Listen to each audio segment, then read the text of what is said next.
They laughed. Not all at once. Not cruelly. Not even loudly, but they laughed. A ripple of quiet chuckles moved through the velvet-seated audience, like a wind through dry leaves. The moment she stepped onto the Harvard debate stage, they weren't expecting her. Not with her second-hand cardigan, her thrift store dress 2 sizes too big, and shoes that clicked unevenly on the polished wood floor shoes that once belonged to her grandmother. She didn't flinch, though. She didn't slow her steps or drop her gaze. She walked forward, as if that laughter had never existed. Some students leaned to whisper behind manicured hands. Others, clad in tailored blazers and legacy surnames, barely hid their smirks. A judge at the far end of the panel, an older man with silver-rimmed glasses, leaned toward his colleague and whispered with a shrug, "This should be quick." But she heard him. And still, Allara Thompson kept walking. She didn't belong there, at least, not by the rules the room had lived by for generations. She wasn't from a prep academy. She wasn't mentored by former senators or funded by alumni boards. She didn't arrive in a car service. She had come by bus, alone. Her badge read alternate, printed in the wrong color. A small typo that seemed to scream exactly how little space she was meant to take up. But her mother worked here. For 15 years, Vanessa Thompson had polished Harvard's marble halls with quiet dignity, pushing her cleaning cart through lecture rooms at midnight while others slept, and Allara had followed her for most of those nights. Not as a chore, but as a child with nowhere else to be, walking those halls, watching shadows stretch across bookshelves, listening to professors through half-closed doors, reading discarded textbooks like they were sacred scrolls. She learned from the margins, and now, for the first time, she wasn't behind the curtain. She was at the mic. Sanders Theater was packed. The Harvard National Debate Invitational wasn't just another school event, it was the Super Bowl of student intellect. Cameras rolled. Parents in expensive coats filled the balconies. The program was stacked with names that held power: children of bankers, diplomats, entrepreneurs. There was Blake Whitmore III, standing across from Allara in a custom suit, every inch of him polished and confident, like the stage belonged to him. He didn't look at her like an opponent. He looked at her like an inconvenience. She reached the mic. It was slightly crooked. She adjusted it with quiet care, cleared her throat, and looked directly into the eyes of the front row. The same row that had chuckled when she first appeared. There was a brief hush, just a pause, just a beat. Then, she spoke. "The measure of intellect," she said, her voice calm, "is not where you begin, but whether you rise when the world tells you to sit." The silence that followed wasn't awkward. It was absolute. A student in the third row stopped chewing his gum. A judge slowly sat back in his seat. The moderator blinked, as if unsure whether they had just heard what they thought they did. Allara didn't notice. Or maybe she did, and just didn't care. She stood steady, both hands on the podium, her notebook unopened beside her. She wasn't reading anything. Everything she needed was already inside her. No one knew her name before that moment. No one had circled Thompson on the program sheet. She wasn't a scholarship recipient. She wasn't supposed to speak at all. She was there only because someone else had dropped out the night before. But someone in that room had started recording. Within the first 30 seconds of her opening argument, the live stream had begun to spread. But Allara had no idea. Her eyes weren't on the screen, they were on the room. On the judges. On Blake, who was still smirking. She spoke of education inequality. Of how standardized tests were never built for brilliance, solely for privilege. She talked about the working poor. About watching her mother skip dinner so Allara could eat. She quoted obscure court rulings. Mentioned federal policy changes by year. All from memory. And yet none of it sounded rehearsed. It sounded lived. She didn't rush. Her pauses were intentional. Her voice wasn't loud, but it was clear, strong. The kind of voice that doesn't ask for space. Cliff's smile started to twitch. His fingers fidgeted with the cuff of his sleeve. The once confident prodigy, trained by some of the best private mentors in the country, was starting to look small. When it was his turn to speak, he stood tall. He quoted Plato. He cited economic theory. He used buzzwords with ease. But something was missing. His voice was clean but cold. His argument, flawless but hollow. He was defending numbers. Allara had defended people. And everyone in the room could feel the difference. In the front row, Professor Langston was no longer leaning back in his seat. He was scribbling notes, rapidly, eyebrows lifted. Beside him, Dean Harris whispered to a colleague, "Who is this girl?" Backstage, a Harvard graduate student named Tori was still holding up her phone, hand trembling slightly from the emotion in the room. She didn't stop recording. She couldn't end Allara. She just kept going. She talked about growing up invisible, about teachers who forgot her name by mid-year, about walking into rooms where people expected her to stay silent, just because of where she came from. And then she closed with a line no one was ready for. If knowledge is power, she said, then access is justice. And I will not debate my right to both. Silence again, but different this time. Heavier.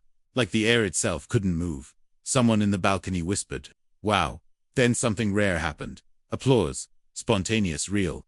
The kind of applause that debate moderators usually stop, but didn't this time. The moderator raised a hand, tried to speak, but gave up. The sound had already filled the hall.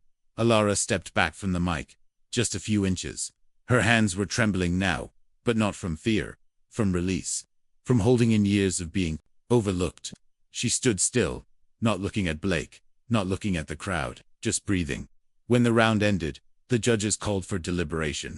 The finalists were asked to wait backstage. Allara walked slowly behind the curtain.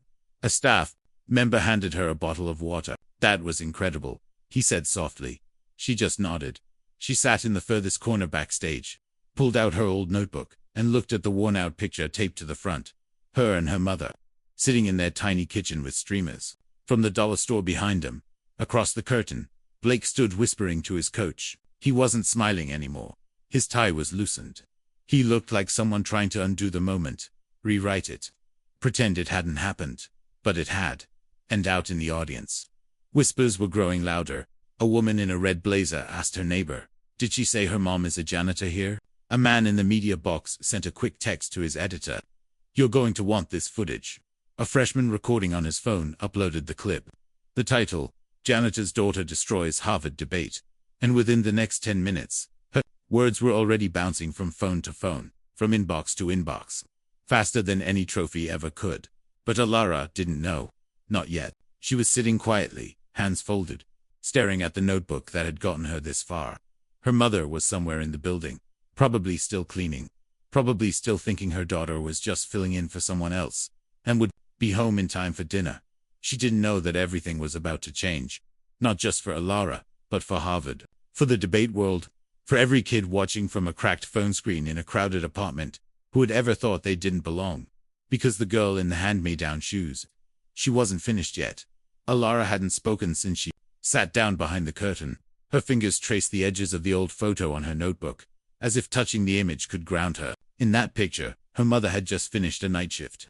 Her hair was pulled back tightly, her smile soft but tired. Allara remembered taking it on her birthday with a phone that barely held charge.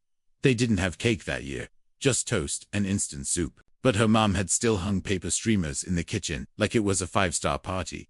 That kind of love didn't need money. It had roots. Behind the stage, the buzz had shifted. Staffers whispered with a different tone, now less surprised, more impressed. One volunteer nudged another and whispered, "She might actually win."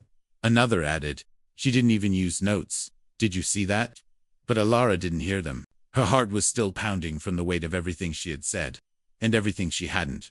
Across the backstage curtain, Blake paced. His coach kept a calm expression, but there was strain beneath it. Blake was not used to losing.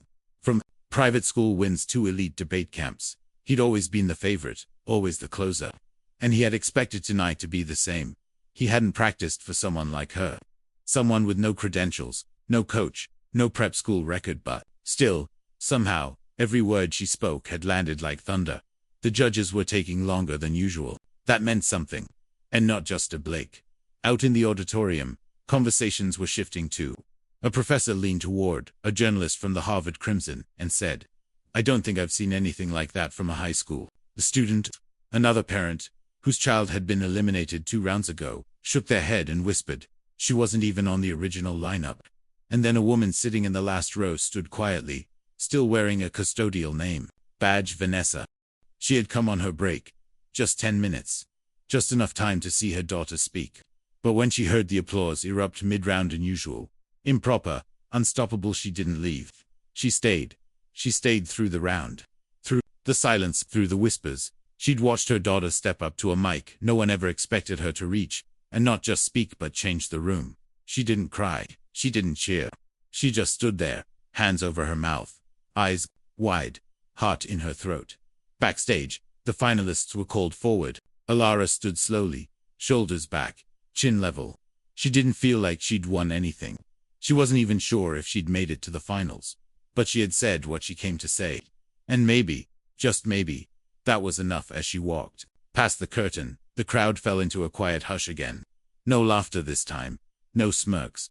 Just silent sand stares. Eyes that looked at her differently now. Curious. Respectful. Maybe.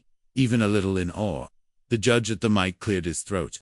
"We want to thank all participants for their outstanding performance tonight," he said, voice steady. But there was one speaker who delivered something beyond facts and figures. A voice that cut through the noise with clarity, truth, and courage. There was a pause. A long one. A hush so heavy that even the cameras stopped moving. Then the words dropped. "The winner of the 2025 Harvard National Debate Invitational is Allara Thompson." The room did not explode, it rose. Like air rushing into a vacuum. A collective, stunned gasp, followed by rising claps. First hesitant, then surging like a wave. Blake didn't move. His jaw tightened, fists clenched. But he didn't speak. His teammate clapped once. Maybe out of politeness. Maybe out of pressure. But all eyes were on Allara. She blinked once, then stepped forward. Someone handed her a plaque. Not gold, not massive. Just a polished piece of wood, with her name newly engraved. It felt heavier than it looked. Her hands shook. Not because of the win, but because she saw her mum at the back, still in her uniform, still standing in the shadows, but smiling through tears she hadn't let fall until that very second. That moment should have been the end, but it wasn't. Because outside that hall, the world had started noticing. The clip, her opening line, was already climbing into thousands of shares. By the time she reached the hallway, her name had begun trending. And within hours, phones buzzed across the country with notifications. Janitor's daughter stuns Harvard. Teen shuts down debate hall with one sentence. Who is Allara Thompson? News outlets picked it up. A video editor from a major platform stitched her speech with crowd reactions. A podcast host called her a voice of the new generation. But while all of that was catching fire online, Allara was still just trying to breathe. The walk back to the bus stop was quiet. She held the plaque tight, afraid to drop it or wake up from what still felt like a dream. Her mother walked beside her, not saying a word, just keeping close. Every few steps, Vanessa would glance sideways, as if making sure Allara was really there. On the bus ride home, a man tapped her shoulder gently. "Are you the girl from Harvard?" he asked. He showed her a phone. Her photo was on the screen mid-speech, hand raised slightly, eyes focused like steel. Allara just nodded. "Respect," he said. And that was it. That night, the apartment was filled with more noise than usual: pings, calls, messages, offers. Teachers from her school called to congratulate her. Someone from the local news asked for an interview. Her principal left for voicemails asking if she'd return Monday for a school-wide assembly. But the real surprise came in the morning, while her mom brewed instant coffee and toasted leftover bread. Allara refreshed her inbox. There were hundreds of unread messages, but one stood out. The subject line: formal offer from Harvard admissions. Her hands froze. Then clicked. She read the first sentence twice. Then a third time. "Dear Ms. Thompson, in light of your extraordinary performance and demonstration of leadership, we are pleased to offer you a full academic scholarship to Harvard University, effective immediately." She stared at the screen, unable to speak. Her mum turned from the counter. "What is it?" she asked, seeing the color drain from Allara's face. "I think," Allara whispered, eyes wide. "I think they just gave me a full ride." The mug dropped. Not hard, but enough to clatter against the counter.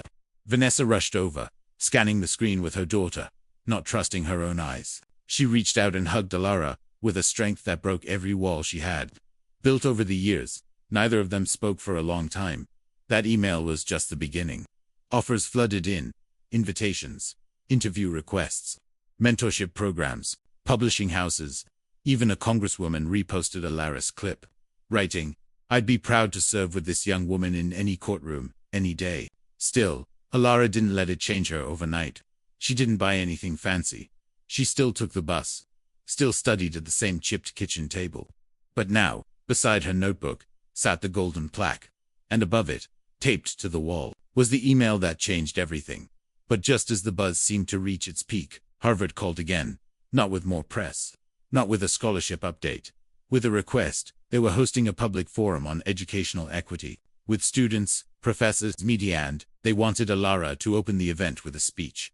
She hesitated. Then she said yes, and 3 days later she stood again on the same stage. She had once entered in borrowed shoes. This time, the velvet curtains parted not for an alternate, but for a guest of honor.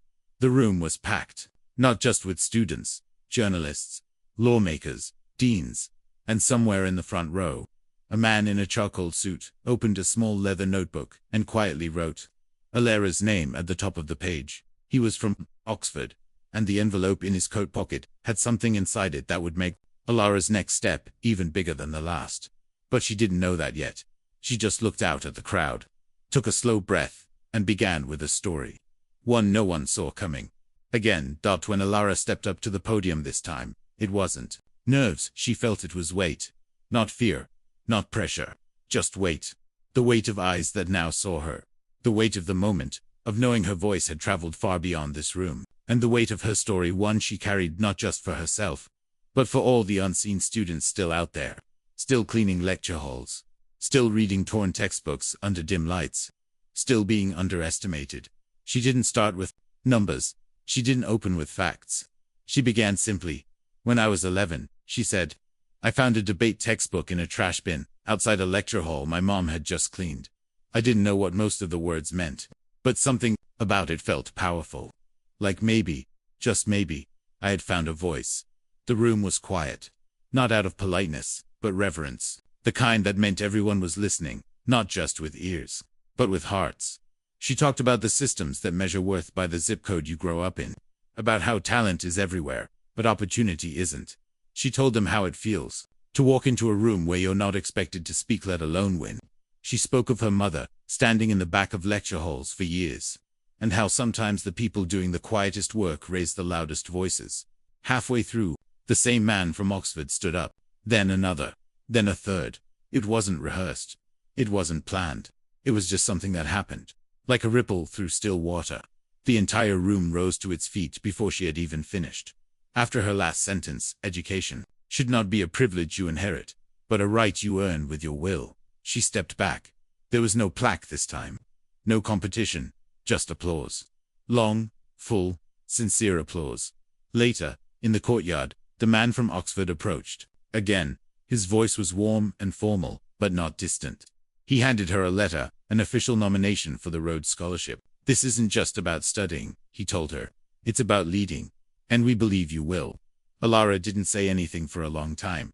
She just looked at the envelope, then up at the sky, then back at her mother, who stood nearby, with the same quiet pride in her eyes that had followed her through every night shift and every debate.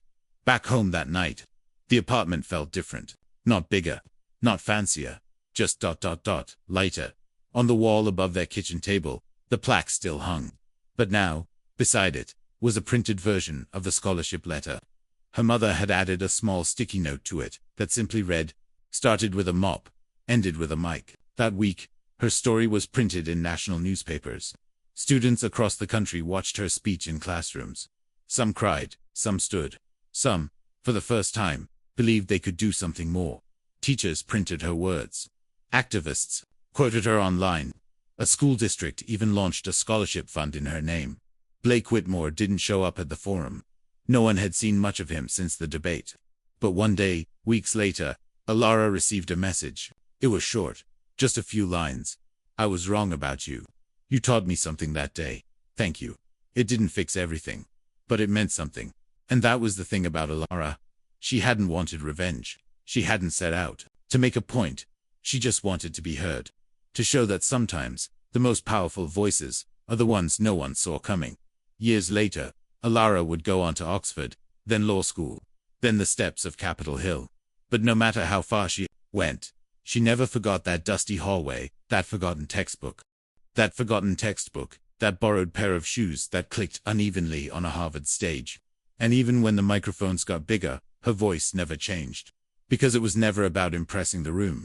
It was always about reaching the ones who still believed they weren't welcome in it. And now, they believed.